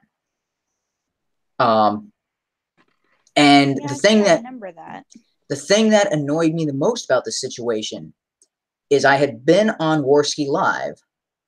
I had talked with them on a lot of occasions. I had talked with some black guy. Like it was one of those things where we hang out every month. Yeah, we had interacted with each other. When this controversy hit, all of them were saying that, oh, they've got proof that this site was a doxing thing. I couldn't get any information from any of them. Blair White, some black guy, Worski. I'm communicating with them not just in DMs. This also on Patreon. I think actually, I'm pretty sure I had email with the Worskis outside of Patreon because we were coordinating my appearance on Worski Live. Not because I'm some major people. This was when they were offering, anybody who had a Patreon subscription past a certain amount would, was granted was offered a position to come on Worski Live. And this is when the Worskis had, 100,000 subscribers or somewhere in around that age. I was like, oh, yeah, I wouldn't mind the exposure. And at the time, my channel had 9 subscribers. After my appearance there, I multiplied my subscribers like tenfold and jumped up to 112, and it never moved anywhere since then. I think it's gone up to like 120, but just barely. You're better than me. I was only on there for a couple months, and then I kind of stopped at 100. Yeah. So I was asking all of these people because they were the ones who had the information, and I had to reach out to Barbara and be like, do you have access to them or this secret information or this back end database that they keep talking about? She was nice enough to respond back and actually send me the data, and I'm like, this is junk data. This is not real. Look at this information. It's talking about Kanye West. Look at the person. Like, go to their Facebook page because you have their name and their picture. At no point does this person talk about Kanye. They probably don't even know who Kanye is. This is junk data. This is just data made to fill the data, or to work with. But all these other people were like, "Oh, dude, this is proof. This is." And I looked at the stuff and I'm like, "Dude, you guys need to slow your roll. What you guys are saying this thing is not what it is." So this is something that pissed me off about the Reuben. Open up and actually pay attention. Yeah, it's so hard to change somebody's mind once they're convinced of something. Once they're like, oh, this is definitely what's going on. It's that confirmation bias where every new bit of information they see confirms what they thought. And they're like, when somebody says, no, wait, dude, think about this critically. They don't want to hear it. Yeah. So, and it was the flat out, like, I was telling, I was like, dude, you guys know this is what I do for a living. I've been investigating this. I made videos about this. I sent them screenshots of the background code, and I explained it. Like, this is what is going on. You guys explained this incorrectly on your videos. This is what the actual website does. And here's the explanation of what you're looking at. This is the actual, like, because I don't know if you've got Google Chrome or whatever, but yeah, just hit F12. It pulls up a separate screen off to the side. If you go to the elements code, yeah. If you go to the elements thing, it shows you basically the HTML. You go to console. Let's see, there's a network tab. If you do things like look around for or do a simple Google search, it'll show you what information is being sent across the network. It tells you what when you click on something, it sends a message over to the hard drive and what it's supposed to do, and that message will send over to the little side box thing, and then the computer will get that message, do that command, and then it will send it somewhere else. I've done a little bit of coding, but I don't know a lot. Yeah. So, and that's what I'm saying. I was like, that's something you can verify for yourself. Now, you can't know for sure all the information that's going on because, again, some stuff is sent in the body. You can see that information was sent. You don't get to see what that information is. And I'm like, her site didn't send anything. Nothing was sent. The only time information was sent is when you hit the upload button on the image. Separate button from the submit button. The submit button didn't do anything. And I'm like, here, look, click the button. No internet traffic. no information is being sent. It can't possibly be sent because it would only be sent across HTTP. It's possible it was sent by FTP, but you would still see that traffic. You would still have some way of that information leaving your browser and going to her website. It didn't occur. And so I sent the screenshots of like, look, this is what you can see, and here's the explanation of what's going on. You guys just said this about her site, and it's factually incorrect from somebody who does this for a living. And they either told me I was wrong or they just flat out ignored me. The Blair White told me I was wrong. And I'm like, yeah, when you go on Rubin, I'm telling you, don't go down this road. And yeah, Blair went down that road. But one of the things that did irk me and piss me off about Candace on the Rubin report is she had the facts on her side. She had the information on her side, and she chose to go for a low blow, namely because Blair has a penis. Completely unnecessary. And yeah. So at the time, I was a Patreon supporter for all of them. I dropped my support for Candace, for Blair, for, Worski. I mean, there were like 9 accounts that I just cut ties with. Dave Cullen was one of them. Oh, that's more money in your pocket now. Yeah, there's more money in my pocket, and yeah, out of all of them, the only one I kept supporting was Barbara, because I was like, yes, that was the correct approach. You treat things skeptically. You don't just take things at face value. You hear something, rather than making accusations or going off and repeating rumors, you go to the source. And yeah, I was like, that's how you look into these things. And I'm glad that she gives people the benefit of the doubt when it comes to these sorts of things. And Candace was small enough at the time where she would, respond back to people making claims. Yeah. The smaller YouTube channels saying, hey, come on my channel and clear your name, sort of thing.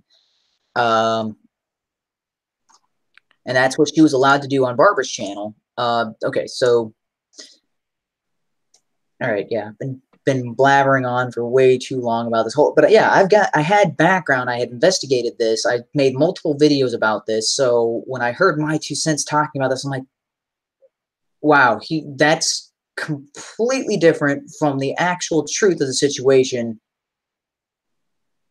And then he said some stuff like, oh, I don't really know. I just know this about the past. I was like, oh, yeah, if you don't really know, the correct response is not to make a rush judgment, but to say that you don't know. That's definitely an overstep on his part, and I would like to talk to him about it, but I didn't have a good way to contact him. I did send... I can give you contact to him. Yeah, I did send messages every way I had available to him at the time, but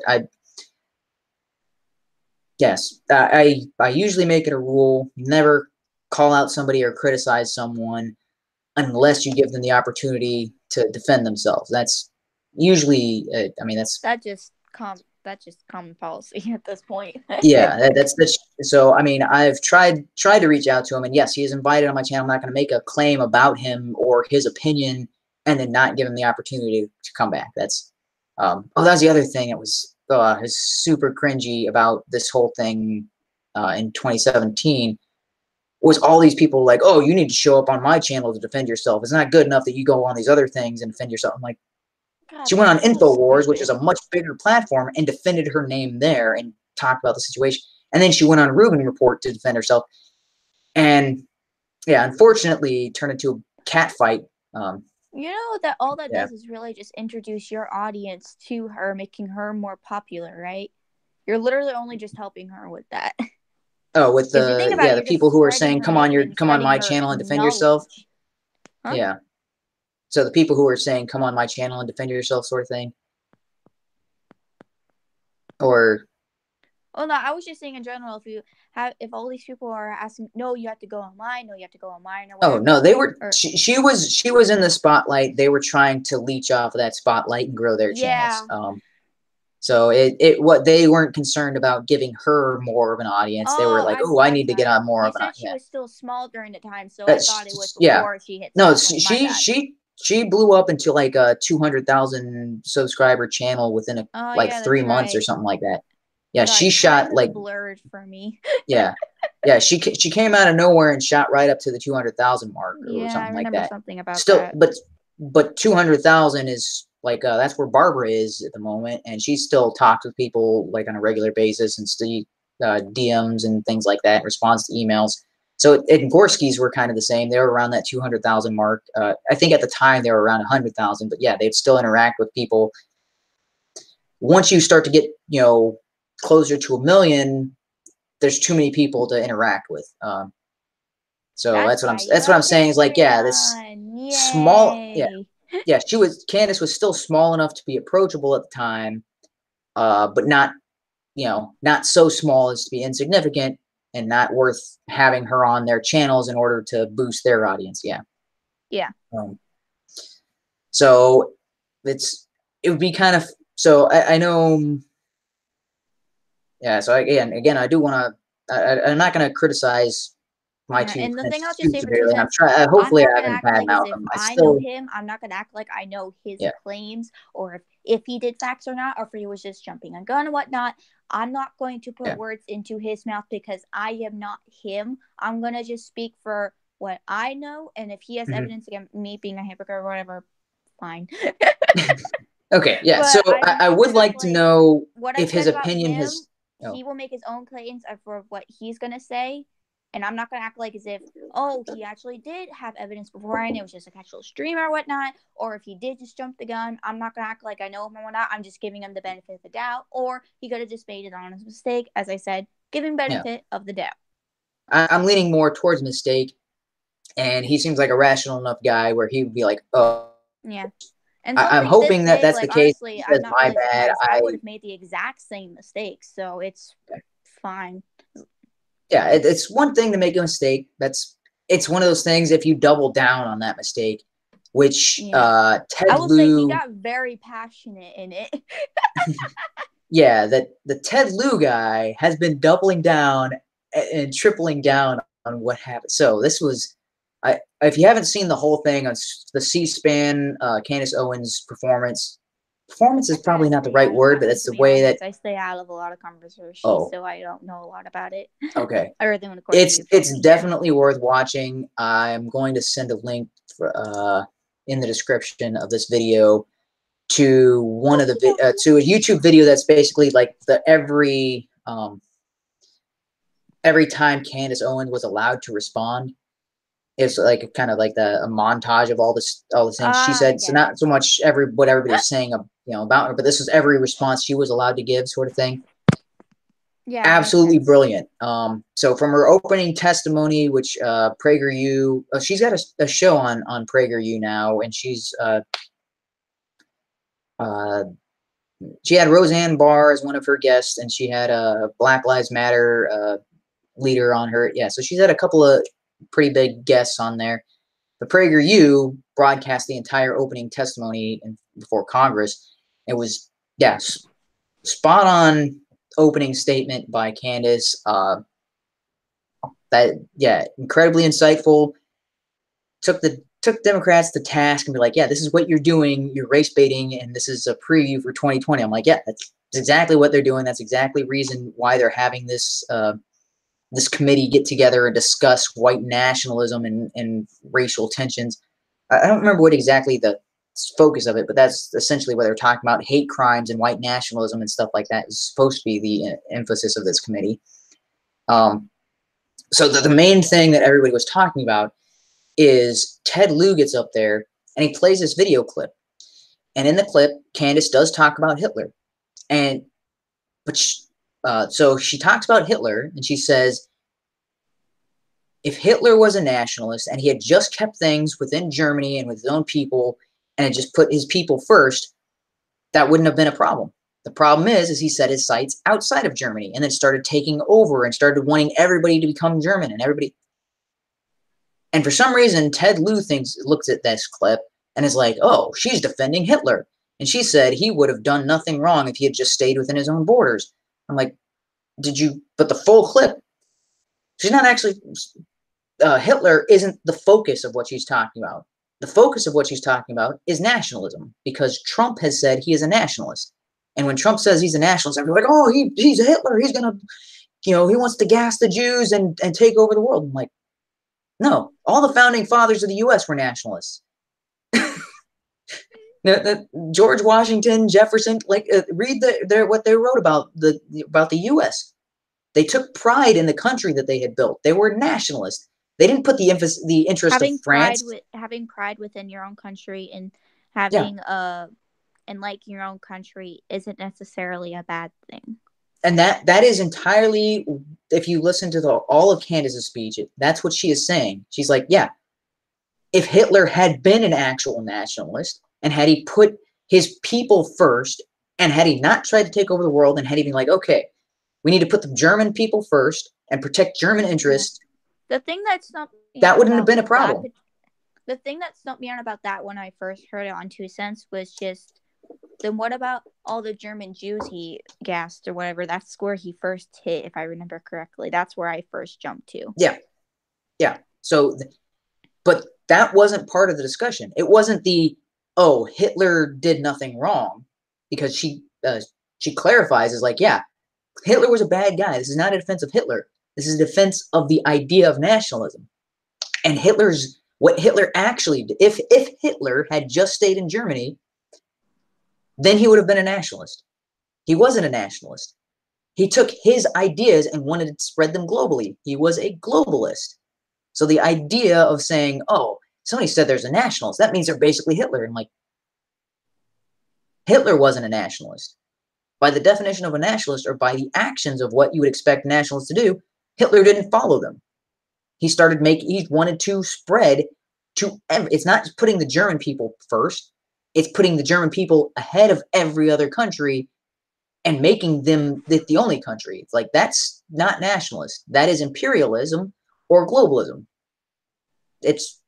Take your pick of how, it depends on how your perspective is, but neither of those is nationalist, because Japan has been entirely nationalist for decades. Has Japan tried to take over other countries and make Japan, not since World War II? They've been a nationalist country. Yeah, I was about to say something for a minute. Well, World War II, granted, they've still been nationalist after World War II, and they're not trying to annex Chile, not Chile. They're not trying to annex Chile. I don't know why I said that. I will control all of the Chile. All the Chile. They're not trying to annex the Philippines. They're not trying to annex Hong Kong. They're not. Japan is just Japan. Yeah. They're like, hey, we want to put Japanese people first, and we want to promote our country and put our country's interest ahead of other countries. I'm like, yeah, that's what a nation is supposed to do. It's similar. It's the idea, okay, so this is a biblical concept. I'm not sure if you're religious or whatever. It's like, yes, you feed your family first. If you have, take care of yourself, and then you take care of your community. It's not, you don't feed a stranger's kid at the expense of your kids. That's, I forget the exact phrasing of it in the Bible, but it's like, yeah, you wouldn't take food out of the mouths of your kids in order to feed somebody else. It's like, that's a terrible parent. That's not love. And yet that's the idea, is like, oh, we're going to deprive our own citizens in order to benefit other citizens. Like, what? The greater good. Yeah. But if you think about what Hitler did, he was like, yeah, he was denying his own citizens. He was taking stuff from his people, not in order to help other people. No, it's all for his own ego. If you look at the stuff that he was doing, it's like, who does that help? No one. It doesn't help anybody other than you and your pride and your selfishness. You are imprisoning your own population. You are subjugating and tyrannizing your own population, as well as the population of countries around you. At what point is any of this nationalistic? That it doesn't compute that if you are a nationalist, you're putting your population first, not yourself, not people around you, not other countries, your people of that nation. Hitler was an egoist. Hitler was an imperialist. Hitler was a globalist. Nationalist doesn't register with the actions that he took. And that's what Candace was explaining in hers. It's like, yeah, there's nothing inherently wrong with being a nationalist. And yet, for some reason, people in the U.S., somebody says nationalist, and people immediately, oh, they mean Hitler. No. There are good nationalists and there are bad nationalists. It's not inherently evil. Because there are bad nationalists in the case of, what's his name, Kim Jong-un of North Korea. He puts North Korea first, but North Korea first means just himself, and he's starving his population, and he's leading them to economic ruin and picking fights with larger countries that could destroy his entire country in a nanosecond. But, you know, but he's still considered somewhat of a nationalist because at least it's within his country. He's not putting other countries, he's trying to get his country and his administration at least to the board when it comes to discussing things. He just wanted a seat at the big boy table. I mean, essentially, that's why he's, you know, sticking out his dick with the rockets and all. It's like, yeah, I see, we're powerful too. We want to see at the big boy table instead of being at the kids table. So, yeah, that's again maybe an issue of perspective as to whether or not he is an actual nationalist or not. Because, like, well, if you were a nationalist, you'd probably start feeding your people and actually do things that are economically beneficial to your people instead of depriving them of everything in order for your own ego. So trying to think of an example of an actual bad nationalist. Could you say Stalin? Yeah, because Stalin was kind of the same thing. Okay, yeah, Stalin's actually a fairly good example because he wasn't intentionally trying to destroy the country. Like, based on some of the speeches and some of the writings and things along those lines, he thought the system would work. And he kept trying to get the system to work. It wasn't I know the system is bad and flawed, but I'm going to keep, you know, he kept making policy changes to try to get it to work, and it just wouldn't work because it's socialism. Yes. But yes, so Hitler's fascism, and this is something BTK was like, oh yeah, that's actually a really good analysis. So Nazism wasn't nationalistic. It was race-based socialism. Rather than being class-based or being nation-based, it was based on a particular race. Like every other race outside of the Austrian, or let's see, what's the Aryan? Sorry, Aryan race is inferior. The Aryan race is the only one that needs to succeed. He was a race supremacist, not a nationalist. So he's like, this race of people, the Aryan, though, that's what gets priority. It's not the nation. It doesn't matter if they're a German citizen. If they're Aryan, they're superior. If they're Jewish and they're a German citizen, who cares? Stalin, on the other hand, said, as long as you are, well, actually, Stalin and Mussolini both kind of fit in this category of nationalists who were just bad at it. So Stalin with Russia and Mussolini with Italy. I think Mussolini actually might be a better example because Mussolini was a nation-based supremacist. So socialism, but for the nation. He wasn't trying to make, Stalin, there's a little bit of places where he tried to spread communism outside of his area of control. But Mussolini, for the most part, was just Italy. It was, as long as you're an Italian citizen, we got your back. We're going to make this peaceful, perfect society. We are going to make Italy the greatest. It's all about Italy. And yay, my own country's pride. Yeah. Ugh. And it didn't work because it was communism and socialism. They're flawed concepts. I'm Italian. Doesn't matter how much you try to get it to work. It's going to fail. It's just inherently flawed. There's no way to fix something that's inherently flawed. So he didn't care about your race. You could be a black person in Italy as long as you're an Italian citizen. prioritized. There's still corruption in the system. There was still mass starvation and internment camps and people dying and things like that under Mussolini. But based on writings and what he was saying, he's like, yeah, we're putting Italians first. Failed because, hey, his fundamental view of the world was flawed, and he couldn't see how flawed it was, despite how many times it failed and blew up in his face. Stalin, kind of similar, although, yeah. So Stalin did put Russian citizens first, provided that they weren't Christian. Because that, from best of my knowledge, that wasn't much. I mean, it possibly happened in Italy, but it wasn't a huge thing. In Russia, Russian citizens, unless you're Christian, and then you got sent to the gulags, and because very anti-religious. Well, no, they were religious. Religious of the state. Yeah, I was about to say. I don't remember if people were, because the Jewish people weren't allowed to have their own religion. Jewish persecution in Russia was not the same, or USSR, whatever. It's hard to tell what exactly it was at the time, because it wasn't just Russia, but it was Russia, but it wasn't just Russia. Great explanation. It's a bit of a gray area. Because it was after the fall of the USSR that Russia was split up into Russia and other countries, but prior to the USSR, it was Russia and other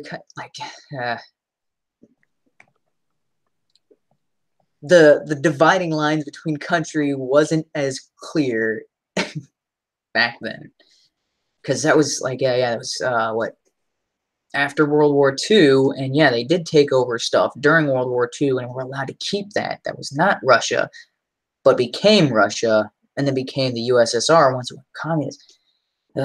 And then other countries joined the USSR voluntarily. You've lost me. I'm sorry. You're rambling.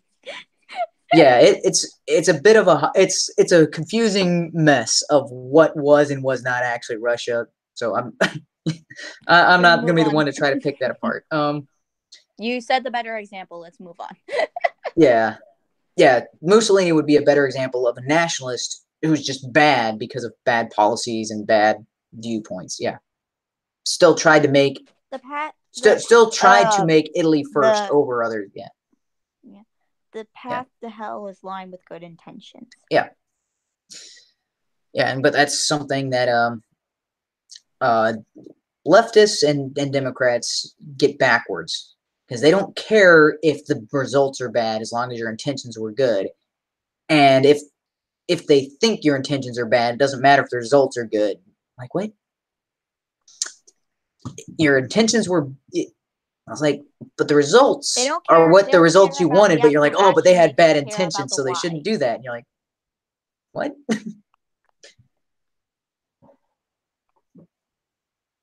Yeah, that's one of those things that's a bit odd. It's all for them. It is mostly about intentions. It does but his heart was in the right place, so it's okay that he killed people, or that he caused mass suffering, or that it failed, or that starvation was, because his heart was in the right place. He tried to do the good thing, and I'm like, yay, they're a bunch of hippies. Yeah, but then you have somebody who is an Ebenezer Scrooge, and despite their best efforts, everybody around them is better off, and they're like, oh, that guy is terrible. Can you believe that guy? Like, yeah, it's one of those things. Is even if somebody is like, because they talk about businesses in that light, and like, yeah, even if a business only cares about the bottom line and the dollar, making money, even somebody with the most evil intentions in a corporation is still going to deliver a product cheaper and better than their competition, because that's how they stay. That's how they get that money. That they like, oh, but they don't care about the people. Who cares if they care about the people? They're giving the people a benefit. You would rather have them care about the people and not benefit anybody? I'm like, I mean, you do need a kind of bit of the both, because being someone who's been in entrepreneurs before, yeah. If the way you figure out, like, say for example, if you want to make a product better, you got to understand what the people don't like about it and how to fix about it. But if you didn't care about out the people, you wouldn't be able to answer that. So there's a balance of both. Oh, But yeah. if all you cared about was just making money, you would have to understand what the problem of that product was and how to solve it. If it's that too expensive, lower the price so that you would get more people. If is that blah blah blah blah, but you get the point. Yeah. Yeah. So ideally, you would want a business owner to both care about the customer and also provide them a benefit. But I would settle for somebody who doesn't care about the customer and provides them a benefit. For some reason, leftists are like, I just want somebody who cares about the customer, even if they're ripping them off or providing an inferior product. I'm like, I mean, you wonder what? why they love corporatism so much. Yeah. Just saying. Because it's all about intention. Yeah. All right. Okay. It's trying to steer this back towards Candace. So her speech was about nationalism. How long are we going to be talking about this one? I want to go get dinner. Oh, yeah. So I'm gonna try to wrap this up. So, yeah, I would recommend to you and to the other people that were on that stream on Sunday, check out Candace's her testimony and everything she said before Congress. It may change the opinions of what people said on Sunday, because it was like, that was spot on. I am highly impressed by what she did there. Despite losing my confidence and completely because after her Rubin report, I was like, oh, that was pretty shameful, and it wasn't to the point where I was against her, but I'm like, yeah, I can't support you on Patreon. Sorry, that was a abysmal performance, and you had the truth on your side, and you decided to go low, and you started to go emotional, and what she did before Congress, I was like, yes. Even though she was personally attacked, she kept her cool. She responded rationally, and she cut right to the core of what those dishonest dirtbags were trying to do. And I'm like, yes, that's the kind of Candace that we need to see more. That's the kind of conservative we need to see more of. We need more people that do exactly that, see right through the smoke and mirror games and call them on their BS as they're doing it. Fantastic. All right. So that's all I wanted to say about that. I would say, if you haven't looked into it, it's definitely worth checking out. I'm gonna link to a couple of videos concerning that in the description of this, so you can watch later, or if you anybody can check out later.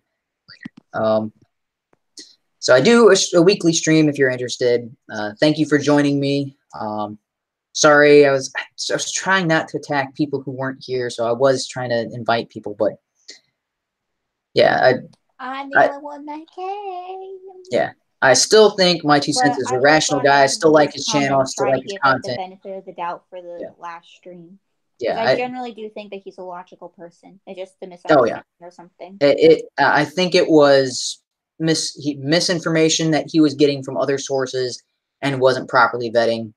And from the outside looking in, I'm like, no, what are you doing? Why are you Tree of Logic is an absolute moron? Don't use her as your source. Oh, okay. That was the last thing I wanted to say. She was talking about how she's a former law enforcement and she's put people away in prison and things like that. And now her information was on this social autopsy site. I'm like,